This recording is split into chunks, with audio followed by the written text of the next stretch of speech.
حضور دنیا سے چلے گئے، رخصت ہو گئے، دنیا سے چلے گئے مگر وسیلہ ختم نہیں ہوا۔ دنیا سے رخصت ہو گئے مگر وسیلہ ختم نہیں ہوا۔ سرکار دوسرا کی قبر پرانوار پر ایک شخص آیا، فرما بجسدہ علی قبر النبی صلی اللہ علیہ وسلم، اپنے آپ کو قبر مصطفیٰ کے ساتھ لٹا لیا، فرما بجسدہ علی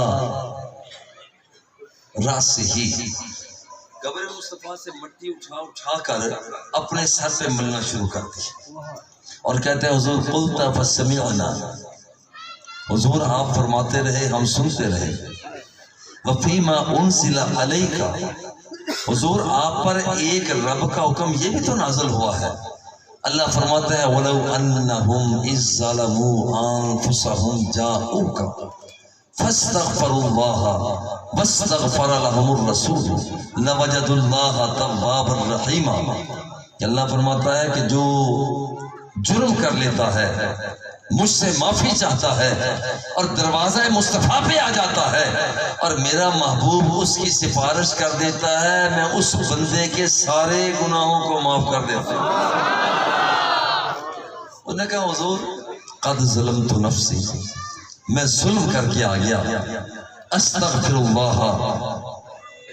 میں اللہ سے بخشش کا طلبگار ہوں، فاستغفر لی، حضور آپ بھی تو میری سفارش کر دیجیے، حضور سفارش آپ کر دیں میرا رب مجھے معاف فرما دے۔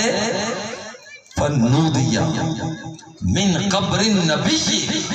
صلی اللہ علیہ وسلم قد غفر لکا، میرے آقا سے رہا نہ، قبر مصطفیٰ سے آواز آتی ہے، حضور کی قبر سے آواز آتی ہے، اے آنے والے تو جتنا بھی بڑا گناہگار ہے، تیرے جتنے بھی گناہ ہیں، میں تیرا نبی ہو کر اعلان کرتا ہوں جا تیرے سارے گناہوں کو معاف کر دیا گیا۔